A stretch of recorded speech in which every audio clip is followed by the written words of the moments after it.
कहा था बेटा,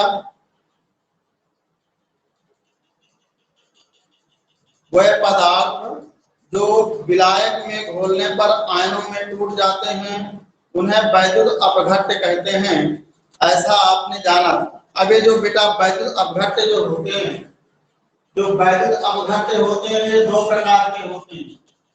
कितने प्रकार के वैद्युत अपघट्य होते हैं? दो प्रकार के। एक होते बेटा प्रबल वैद्युत अपघट्य।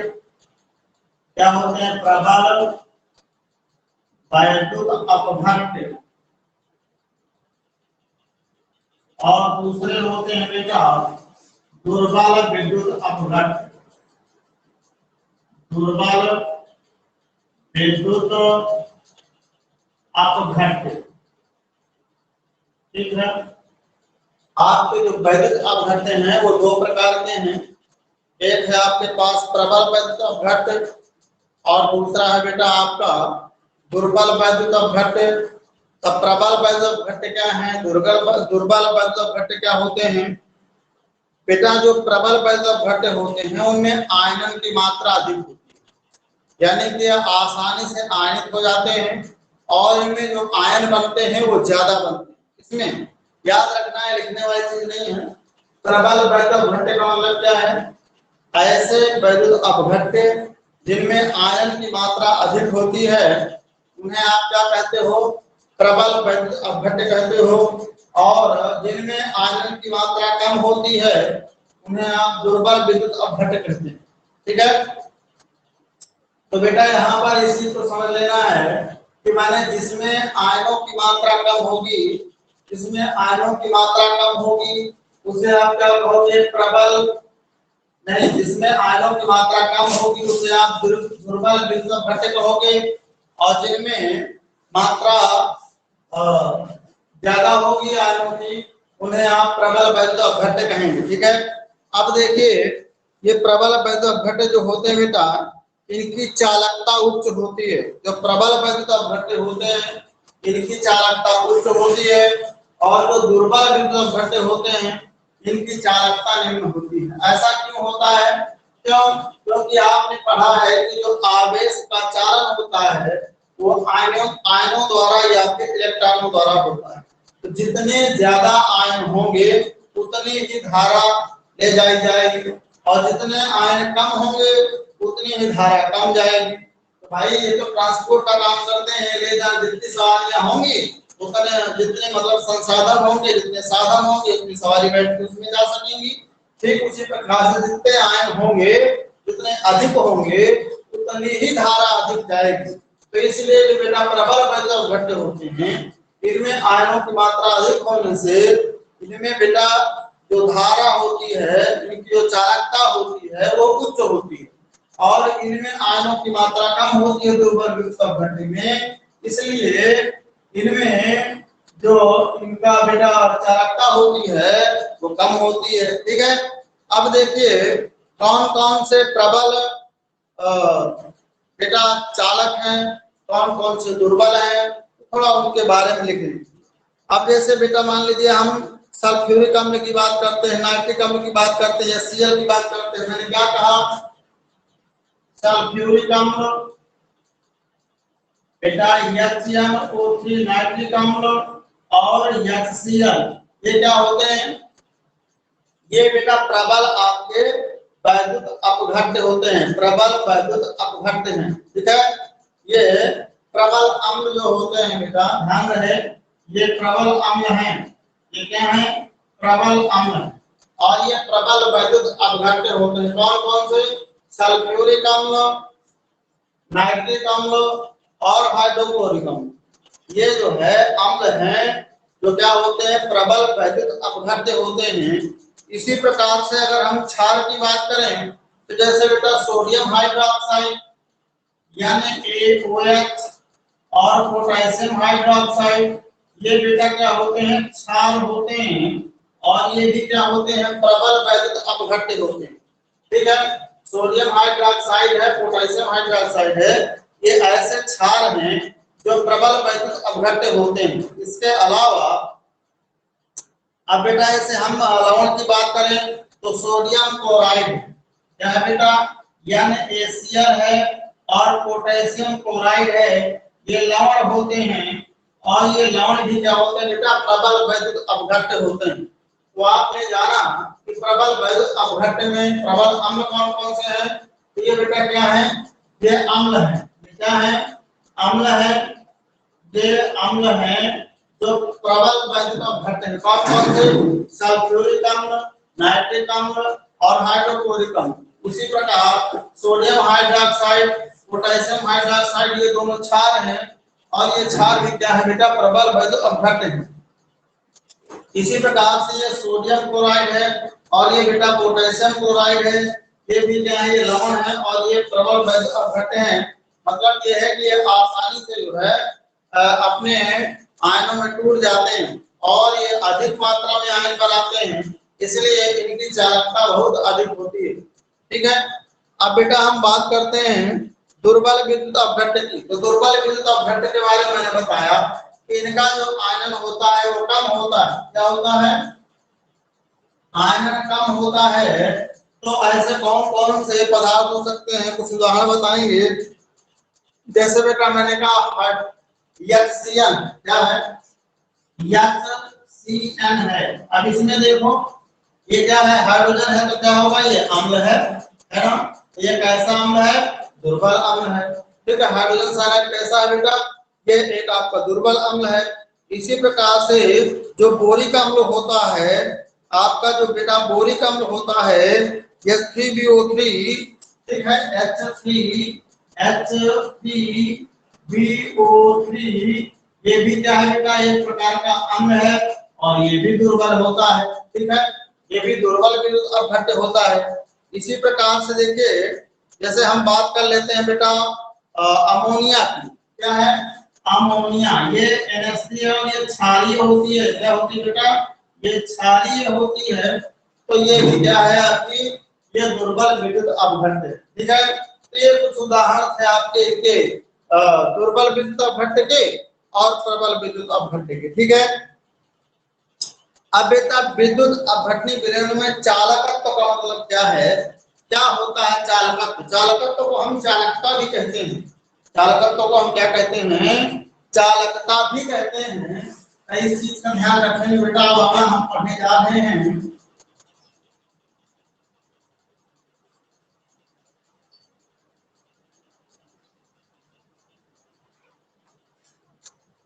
देखिए विद्युत अपघटनी विलयनों में चालकत्व, अगली हेडिंग है आपकी विद्युत अपघटनी विलयनों का चालकत्व। विद्युत अपघटनी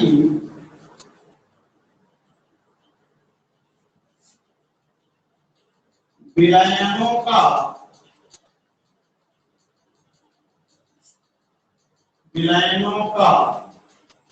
चालकत्व, विद्युत अपघटनी विलयनों का चालकत्व। ठीक है, तो ये क्या होता है बेटा, क्या होता है चालकत्व। देखिए किसी वैद्युत अपघट्य की जलीय विलयन में, क्या सुना, किसी विद्युत अपघट्य की जलीय विलयन में विद्युत धारा को प्रवाहित करने की क्षमता उसकी वैद्युत अपघटनी चालकत्व या चालकता कहलाती है। यानी कि कोई विद्युत अपघट्य जितना ज्यादा धारा का प्रवाह कर सकता है वह उसकी चालकता कहलाती है। समझ में आई है, ठीक है। अरे भाई कोई जो है आप विद्युत अपघट्य पदार्थ मिला दीजिए और जितनी उसकी चालकता होगी वो क्या कहलाएगा, उसका चालकत्व कहलाएगा। यानी जितना ज्यादा उसमें आसानी से धारा प्रवाहित हो सकती है वह उतना ही अधिक चालकत्व होगा। ठीक है, तो इसके बारे में लिखेंगे बेटा, इसकी डिफिनीशन लिख लेंगे, हेडिंग पड़ गई होगी आपकी, विद्युत अपघटनी विलयनों का चालकत्व। विद्युत अपघटनी विलयनों का चालकत्व, तो ये आपकी हेडिंग है।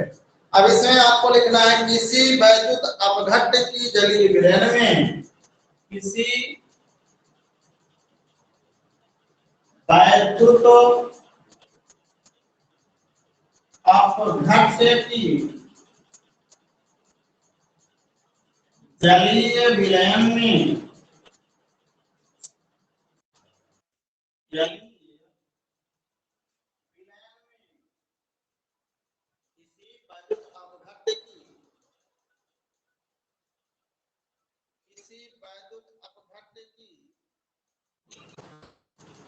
आप लिख रहे हैं काल आ गई थी इसलिए वो डिस्टर्ब हो गया होगा, तो बेटा लिखेंगे फिर से किसी वैद्युत अपघट्य जलीय किसी वैद्युत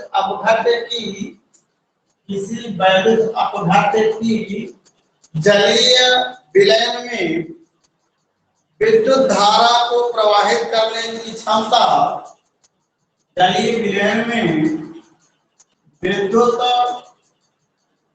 धारा को प्रवाहित करने की क्षमता प्रवाहित करने की क्षमता प्रवाहित करने की क्षमता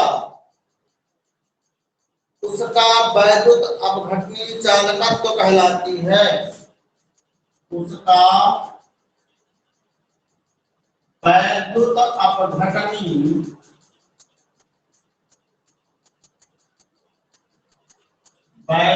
अपघटनीय चालकत्व कहलाती है।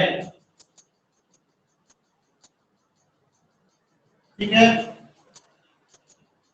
हमने क्या कहा, चालकत्व को आप चालकता भी कहते हैं। ठीक है, और इसे हम बेटा ई से प्रदर्शित करते हैं। किससे? और इसे हम ई से प्रदर्शित करते हैं। ठीक है, किससे प्रदर्शित करेंगे बेटा? ई से प्रदर्शित करेंगे। चालकता चालक के प्रतिरोध के व्युत्क्रमानुपाती होती है। और ये भी याद रखना, तो चालकता होती है वह प्रतिरोध के व्युत्क्रमानुपाती होती है। चालकता प्रतिरोध के व्युत्क्रमानुपाती होती है। व्युत्क्रमानुपाती होती है, यह याद रखेंगे। ठीक है, जो चालकता होती है वह प्रतिरोध के व्युत्क्रमानुपाती होती है। इसके बेटा चालकता प्रतिरोध के व्युत्क्रमानुपाती होती है। ये प्रतिरोध क्या है? किसी चालक में धारा के प्रवाह में जो अवरोध उत्पन्न होता है उसे हम प्रतिरोध कहते हैं। क्या सुना? किसी चालक में धारा का प्रवाह होने पर जो उसमें अवरोध उत्पन्न होता है, उसमें जो बाधा उत्पन्न होती है, उस बाधा को प्रतिरोध कहते हैं। तो जिसमें जितनी ज्यादा बाधा उत्पन्न होती है वह उतना ही अधिक उच्च प्रतिरोध वाला होता है। ठीक है, जैसे आप कहते हो कि चांदी सबसे अच्छी सुचालक है, मतलब क्या हुआ कि जो चांदी है उसमें प्रतिरोध क्या होता है? बहुत ही कम होता है। बात समझ आई ना? इसलिए मैंने क्या कहा बेटा आपको कि चालकता प्रतिरोध के व्युत्क्रमानुपाती होती है, अर्थात जिसमें प्रतिरोध कम होगा उसमें चालकता अधिक होगी, और जिसमें प्रतिरोध अधिक होगा उसमें चालकता कम होगी। तो बेटा इसको हम क्या करेंगे, इसको हम जो है गणितीय रूप में लिखेंगे। बेटा लिखिए, मैंने क्या कहा कि जो चालकता होती है वह प्रतिरोध के क्या होती है? व्युत्क्रमानुपाती होती है। जो चालकता होती है वह प्रतिरोध के व्युत्क्रमानुपाती होती है। ठीक है, तो लिखेंगे E=1/r। ठीक है, क्या लिखें बेटा? E=1/r। ठीक है, यहाँ तक लिखे होंगे सब लोग बेटा? ये इतनी बड़ी भी बनाना है, ठीक है। हाँ ये ठीक रहेगी।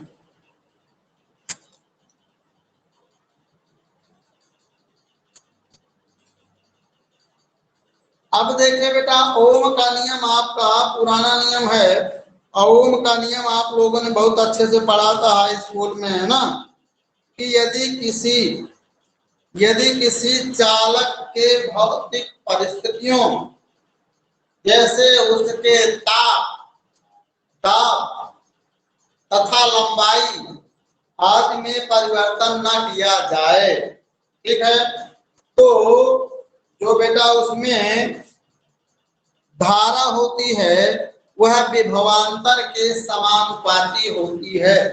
ये जो परिभाषा आपने पढ़ा है यह आपकी परिभाषा हाई स्कूल के अनुसार है। किसके अनुसार है? हाई स्कूल के अनुसार।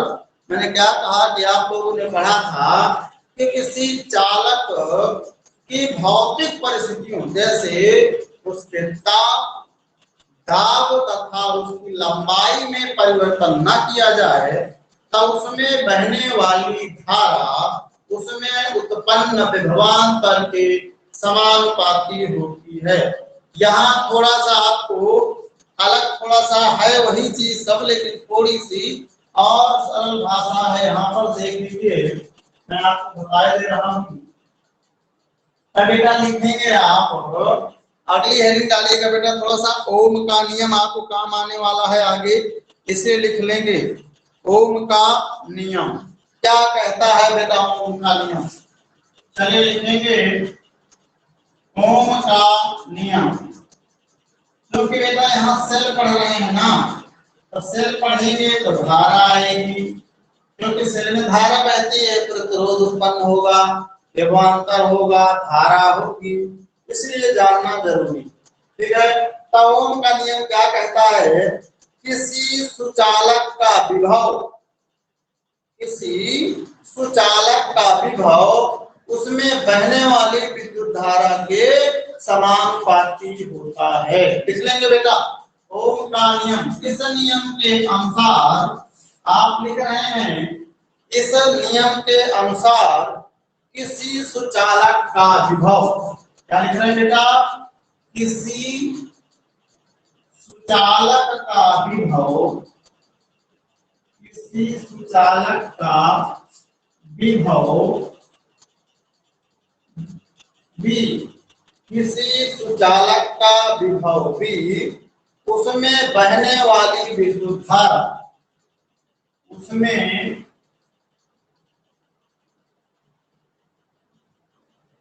बहने वाली विद्युत धारा,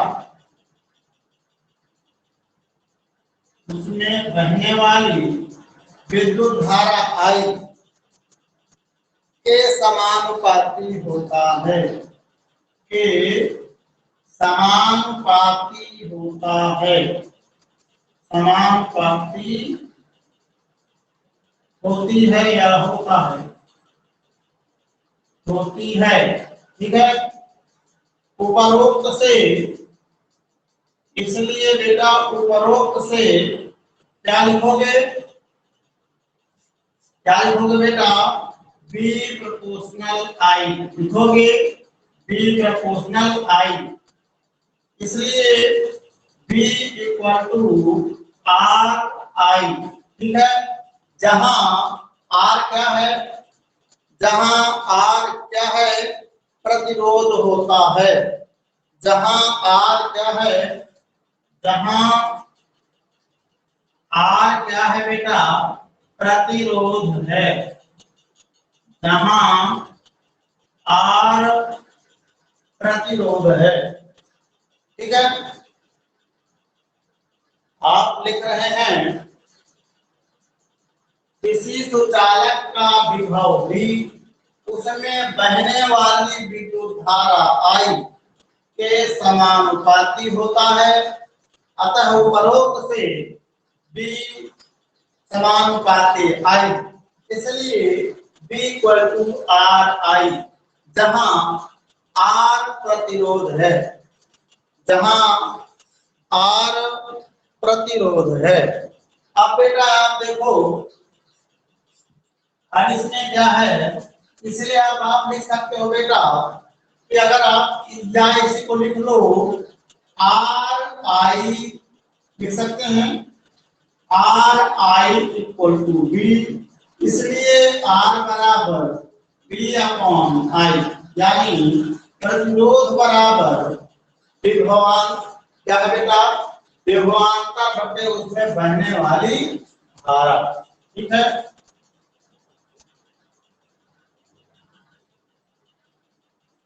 ये दिख गया होगा।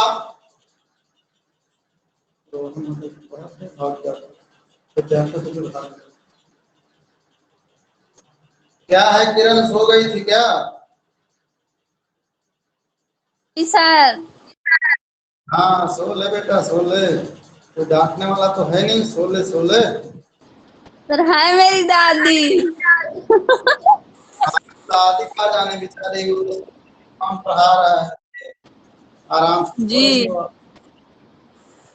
सर सो गए थे हाँ खाना। चलो ठीक है। अच्छा बेटा अब लिखेंगे इसमें प्रतिरोध क्या होता है, लिखेंगे प्रतिरोध। प्रतिरोध क्या है?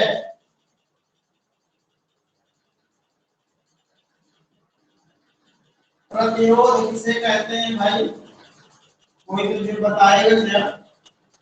पुरानी चीजें हैं सब, बोलो।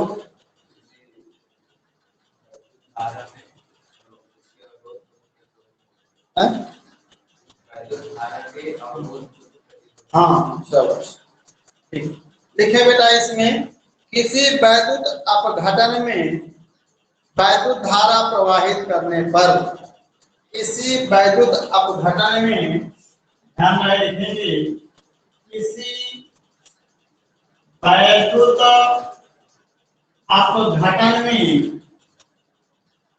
किसी वैद्युत अपघटन में वैद्युत धारा प्रवाहित करने पर, प्रवाहित करने पर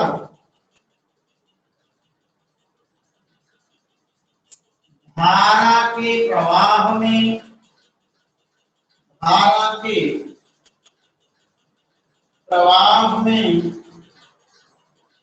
उत्पन्न अवरोध, उत्पन्न अवरोध को प्रतिरोध कहते हैं। उत्पन्न अवरोध को प्रतिरोध कहते हैं। ठीक है, इसी वैद्युत अपघटन में वैद्युत धारा प्रवाहित करने पर धारा के प्रवाह में उत्पन्न अवरोध को प्रतिरोध कहते हैं। ठीक है, इसे कैपिटल आर से प्रदर्शित करते हैं।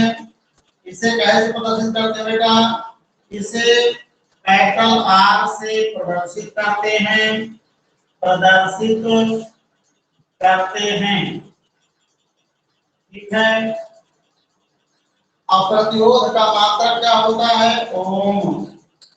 प्रतिरोध का मात्रक ओम होता है। क्या होता है बेटा, प्रतिरोध का मात्रक ओम होता है। ठीक है, प्रतिरोध का मात्रक ओम होता है।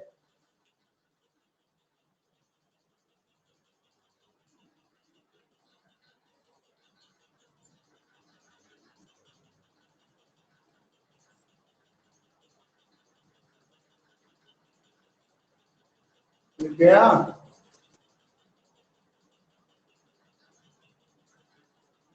रोहन बार बार कहाँ भाग जाता है, पढ़ता नहीं है।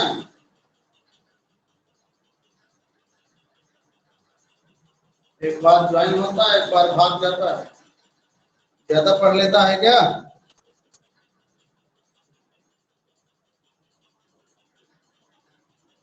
चलो बेटा नेक्स्ट लिखेंगे लिखेंगे बेटा विशिष्ट प्रतिरोध क्या होता है, विशिष्ट प्रतिरोध लिखेंगे,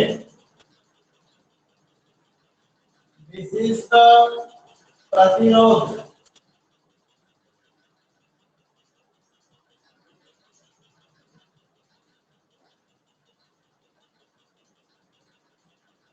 फिर डालिए विशिष्ट प्रतिरोध क्या होता है, इसकी हेडिंग डालिए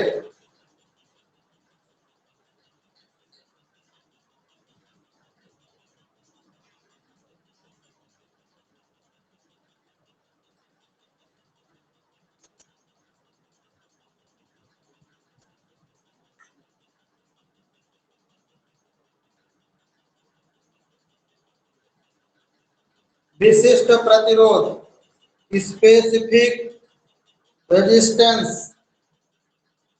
विशिष्ट प्रतिरोध आप लिख रहे हैं विशिष्ट प्रतिरोध, स्पेसिफिक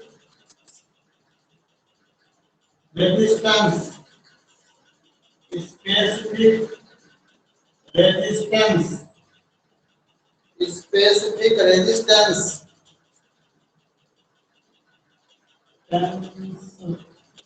बेटा यहाँ ऐसा है स्पेसिफिक रेजिस्टेंस, ठीक है, बहुत गलत होती है बेटा, रेजिस्टेंस, ठीक है। अच्छा अब देखिए क्या होता है स्पेसिफिक रेजिस्टेंस क्या है बेटा, विशिष्ट प्रतिरोध हम किसे कहेंगे, इस चीज को समझेंगे। देखिए किसी इकाई लंबाई, इकाई लंबाई का मतलब क्या है, एक चालक तार की निश्चित लंबाई, इकाई लंबाई का मतलब क्या है, निश्चित लंबाई तथा इकाई अनुप्रस्थ परिच्छेद, तथा इकाई अनुप्रस्थ परिच्छेद, अनुप्रस्थ परिच्छेद का मतलब क्या है, जैसे बेटा ये आप देख पा रहे हो ना, इसकी जो गोल गोल काट है ना, ये जो गोल गोल बेटा इसकी काट है, इसे क्या कहते हो, अनुप्रस्थ परिच्छेद का क्षेत्रफल कहते हैं, ठीक है। जैसे जो तार होती है उसको आप ऐसे ना काटिए बल्कि ऐसे काटिए, ठीक है, भिंडी काटते हो ना कभी, कैसे काटते हो, अनुप्रस्थ है ना, तो अनुप्रस्थ काटिए ऐसे, ठीक है। अब बेटा जब अनुप्रस्थ काट का क्षेत्रफल, ठीक है, के का जो सुचालक तार का प्रतिरोध जो होता है वो है लंबाई के और उनकी अनुप्रस्थ काट के परिच्छेद के जो लंबाई, जो इसका विशिष्ट प्रतिरोध होता है वो चालक तार की लंबाई के समानुपाती होता है, किंतु उसकी अनुप्रस्थ काट के परिच्छेद के क्षेत्रफल के व्युत्क्रमानुपाती होता है। तो बेटा इसको लिखेंगे किसी इकाई लंबाई तथा किसी इकाई लंबाई, किसी इकाई लंबाई L तथा इकाई, इकाई का मतलब क्या है, निश्चित, तथा इकाई अनुप्रस्थ परिच्छेद के, इकाई अनुप्रस्थ परिच्छेद के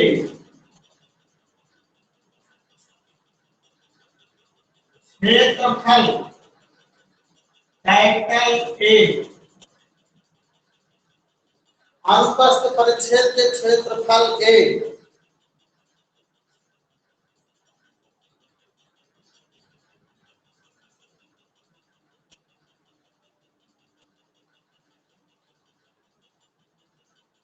ठीक है, अनुप्रस्थ परिच्छेद के क्षेत्रफल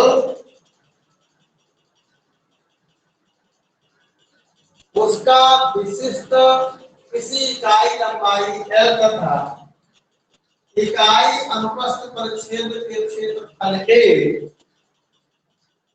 सुचालक का प्रतिरोध, के सुचालक का प्रतिरोध चालक का प्रतिरोध उसका विशिष्ट प्रतिरोध कहलाता है, उसका विशिष्ट प्रतिरोध कहलाता है, उसका विशिष्ट प्रतिरोध कहलाता है। समझिएगा, ये चीज को समझेंगे थोड़ी से। मैंने क्या कहा, किसी इकाई लंबाई L तथा इकाई अनुप्रस्थ परिच्छेद के क्षेत्रफल के सुचालक का प्रतिरोध उसका विशिष्ट प्रतिरोध कहलाता है। मतलब ये है कि जैसे मान लीजिए बेटा, ये जो है ये कोई एक तार है, ये एक कोई चालक तार है, ठीक है। ये आपकी ये बेटा कोई एक चालक तार है, ठीक है। और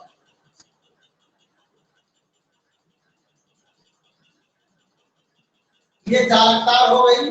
अब इस चालक तार की जो लंबाई है वो L है, और इसका जो क्षेत्रफल है अनुप्रस्थ काट का, ये अनुप्रस्थ काट है बेटा इसकी, ये अनुप्रस्थ काट है, तो इसका क्षेत्रफल प्रत्येक तार जो होगी बेटा, हर एक लंबाई और हर एक अनुप्रस्थ काट का जो क्षेत्रफल होता है यदि वो अलग अलग है तो उनका प्रतिरोध भी अलग अलग होगा। इसलिए एक ही धातु की अलग अलग लंबाई और अलग अलग अनुप्रस्थ काट की अगर हम तार ले लें तो बेटा सबका प्रतिरोध अलग अलग होगा, ठीक है। इसलिए प्रत्येक तार का अपना एक अलग प्रतिरोध हो गया, इसलिए उसका विशिष्ट प्रतिरोध कहते हैं, स्पेसिफिक रेजिस्टेंस कहते हैं, ठीक है। और बेटा यदि हम समान धातु की, समान लंबाई की और समान अनुप्रस्थ काट की तार ले लें, चाहे जितने तार ले लें, तो सभी का प्रतिरोध समान होगा, ठीक है। इसलिए अगर हम अलग अलग लंबाई की, अलग अलग अनुप्रस्थ काट की जो हम तार लेते हैं, चालक तार लेते हैं, और उनका जो प्रतिरोध होगा वह क्या होगा, अलग अलग होगा। इसलिए हर एक तार का अपना स्पेशल क्या हो गया, प्रतिरोध हो गया। इसलिए इसे क्या कहते हैं, विशिष्ट प्रतिरोध कहते हैं। बात समझ में आ गई होगी। तो यहाँ आपका परिभाषा पे यहाँ पर ध्यान देंगे बेटा, किसी इकाई लंबाई L तथा इकाई अनुप्रस्थ परिच्छेद के क्षेत्रफल के सुचालक का प्रतिरोध उसका विशिष्ट प्रतिरोध कहलाता है, ठीक है। तो बेटा अब देखिए, ये जो प्रतिरोध होता है इसको गणितीय भाषा में आप कैसे लिखिएगा, देखेंगे इधर कैसे लिखना है बेटा। मैंने क्या कहा कि ये जो विशिष्ट प्रतिरोध होता है वो चालक तार की लंबाई के समानुपाती होता है। क्या होता है, चालक तार की लंबाई के समानुपाती होता है, अर्थात जो R होता है वह चालक तार की लंबाई L के समानुपाती होता है, इसलिए R समानुपाती L, और इसको समीकरण नंबर 1 बना लेंगे, ठीक है। इसी प्रकार से जो चालक तार का प्रतिरोध होता है वो उसके अनुप्रस्थ काट के क्षेत्रफल के व्युत्क्रमानुपाती होता है, इसलिए R व्युत्क्रमानुपाती 1/a, और इसे समीकरण नंबर 2 बना लिया। इसलिए बेटा समीकरण 1 व 2 से, इसलिए समीकरण 1 व 2 से क्या लिखोगे, लिखोगे R प्रोपोर्शनल L/A लिखोगे, ठीक है। अब बेटा यहाँ पर क्या होगा, एक स्थिरांक आ जाएगा, क्या आ जाएगा बेटा, एक स्थिरांक आ जाएगा, और उसे आप ई से लिखोगे, इससे लिखोगे, स्मॉल ई से लिखोगे, इसलिए आगे लिखेंगे, इसलिए R इक्वल टू बेटा कुछ लोग रो लिखते थे, हाई स्कूल में आप लोगों ने इसको क्या लिखा था, रो लिखा था, इसे विशिष्ट प्रतिरोध। यहाँ पर आपको स्मॉल ई से लिखना है, ठीक है। तो ई और एल अपॉन ए हो जाएगा, ठीक है। इसलिए ई बराबर क्या लिखोगे बेटा, ई बराबर लिखोगे R into A upon L, ठीक है। और ये बेटा इसको क्या करना है, आपको ब्रैकेट के अंदर बंद कर लेना है, ठीक है। ये बंद कर लीजिएगा।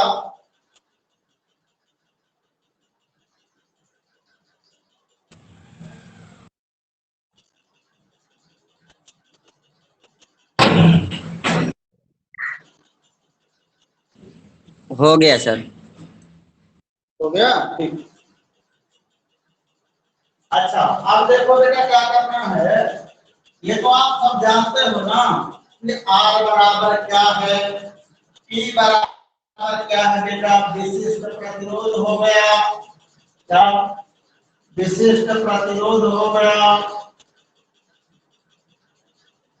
और एल बेटा चालक तार की लंबाई हो गई, चालक तार की लंबाई हो गई, ठीक है। और बेटा ए क्या हो गया, चालक तार का अनुप्रस्थ काट का क्षेत्रफल हो गया, क्या हो गया बेटा, क्षेत्रफल हो गया। अब कोई भी तार होगी तो जो उसका अनुप्रस्थ काट है, कोई भी चालक तार होगी तो उसकी जो अनुप्रस्थ काट होगी तो कैसी होगी, वृत्ताकार होगी। इसलिए अगर ए कहीं निकालना पड़ जाए तो क्या लिखोगे, पाई आर स्क्वायर, ठीक है। ए बराबर क्या लिखेंगे बेटा, पाई आर स्क्वायर, जहां आर बराबर क्या है, जहां स्मॉल आर बराबर क्या है, बोलो, है अनुप्रस्थ काट की त्रिज्या है, अनुप्रस्थ काट की त्रिज्या है, अनुप्रस्थ काट की त्रिज्या है, ये लिखेंगे। सर वो ए बराबर क्या लिखा है? ए बराबर लिखा है पाई आर स्क्वायर। अच्छा, वो पाई है बना। ए बराबर पाई आर स्क्वायर, ये और बड़ा लिख देता हूं, पाई आर स्क्वायर। 5 दिख रहा है, नहीं मुझे तो नहीं, सर ठीक है, लिख गया सबका। Yes sir.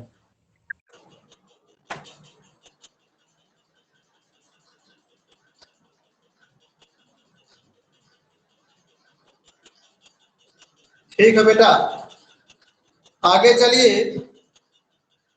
अब देखिए, जब बेटा उसका अपना एक अलग प्रतिरोध हो गया तो विशिष्ट प्रतिरोध कहलाया, तो बेटा उसका अपना अलग चालकत्व भी तो होगा भाई, जिसका जितना प्रतिरोध कम ज्यादा होगा उसका अपना अपना जो है एक विशिष्ट चालकता भी होगी, इसलिए उसे विशिष्ट चालकता क्या कहेंगे, इसको भी लिखेंगे विशिष्ट चालकता, हेडिंग डालें विशिष्ट चालकत्व या चालकता। सर चालकता है कि चालकता? विशिष्ट, देखिए विशिष्ट चालकत्व या चालकता है, समझा? रोहन जवाब मिल गया? Yes sir. ठीक है। अब देखो बेटा, विशिष्ट प्रतिरोध का व्युत्क्रम विशिष्ट चालकता कहलाती है। क्या सुना? विशिष्ट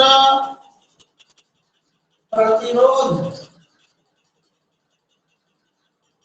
का व्युत्क्रम, विशिष्ट प्रतिरोध का व्युत्क्रम विशिष्ट चालकता कहलाता है। विशिष्ट चालकता कहलाता है।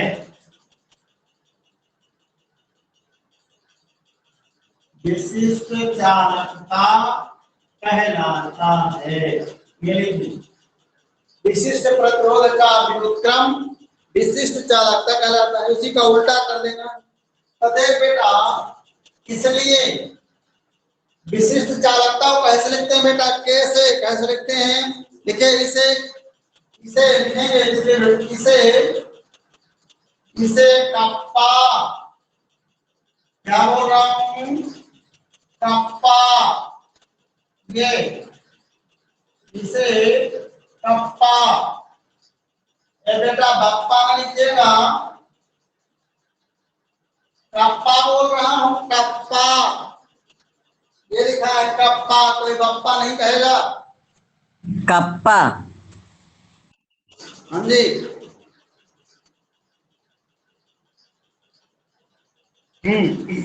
इसे कप्पा के से प्रदर्शित करते हैं। जो बना है वही बनाइएगा। ये इस तरह बना हुआ है, छोटा सा है, ध्यान दीजिएगा। ये बना हुआ है, इस तरह बनाना है। अच्छा, डिजाइन वाला। समझ नहीं आ रहा?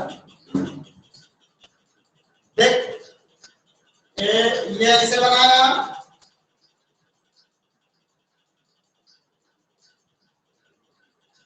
आपके बना लेना इस्माल। जब ना बने ना तो इस्माल के बना लेना। अभी तो बहुत अच्छे अच्छे डिजाइन बना लेते हो। हाँ सर चलिए। इसे इस तरह करते हैं, प्रदर्शित करते हैं। सर इसे हाँ? इससे प्रदर्शित करते हैं। इसे हाँ। बेटा से कप्पा के से प्रदर्शित करते हैं। हो गया। से प्रदर्शित करते हैं। चला, हो गया सर।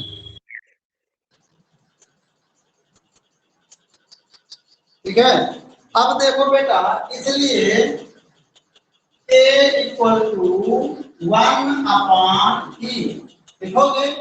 1/e क्यों? विशिष्ट प्रतिरोध को कैसे लिख रहे थे? e से। कप्पा जो होता है वो उसका व्युत्क्रम होता है, इसलिए आपने लिखा है k इक्वल टू 1/e। अब बेटा e की वैल्यू इसमें रख दीजिए, e की वैल्यू इसमें रख दीजिए। ई बराबर क्या होता है? बोलो, ई बराबर क्या होता था? R इंटू एल अपॉन ए। आप लिखते थे R इंटू एल अपॉन ए लिखते थे, है ना? R इंटू एल अपॉन ए लिखते थे। इसलिए बेटा अब इसको आप लिख दीजिए कि क्या होगा? यह ऊपर पहुंच जाएगा। क्या क्या पहुंच जाएगा? ऊपर एल ऊपर पहुंच जाएगा और आर नीचे आ जाएगा। इसलिए लिखेंगे कप्पा इक्वल टू बेटा ए कहां पहुंच गया? ऊपर। ए कहां पहुंच गया? ऊपर कि नीचे? भाई इसमें कम आएगा, ये ऊपर पहुंच जाएगा ना। ऐसे लिखेंगे बेटा आप 1/r लिखिए, 1/r इंटू एल उधर पहुंच जाएगा, ये हो जाएगा एल अपॉन ए। एल अपॉन ए, एल अपॉन ए। ये लिखिए, मिल गया आपको।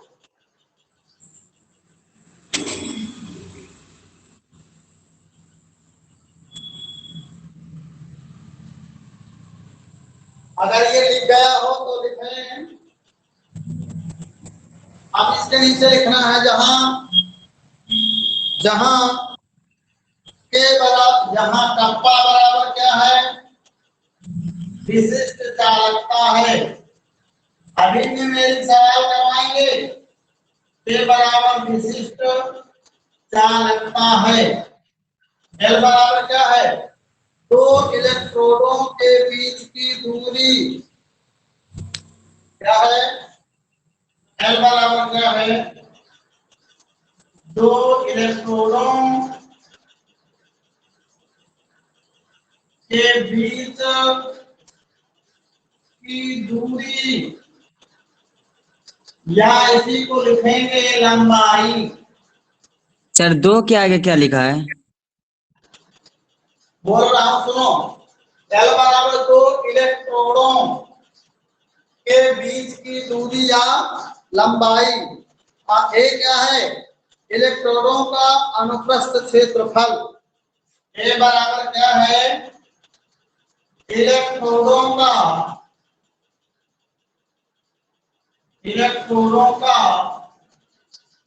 अनुप्रस्थ क्षेत्रफल, अनुप्रस्थ क्षेत्रफल। ठीक है, लिखेंगे विशिष्ट चालकता का मात्रक, विशिष्ट चालकता का मात्रक लिखिएगा।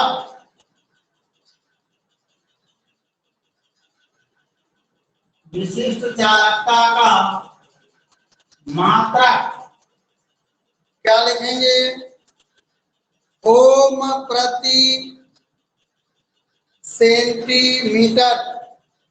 क्या लिखेंगे, ओम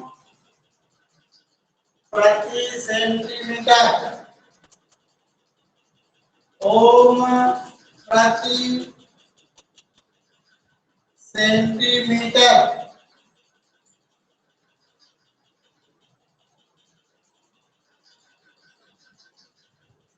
मात्रक हो गया ओम प्रति सेंटीमीटर।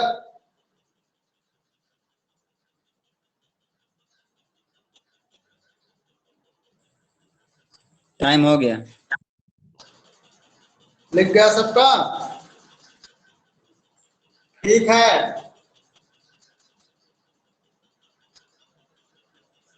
ठीक है बेटा, हैप्पी रेनी डे।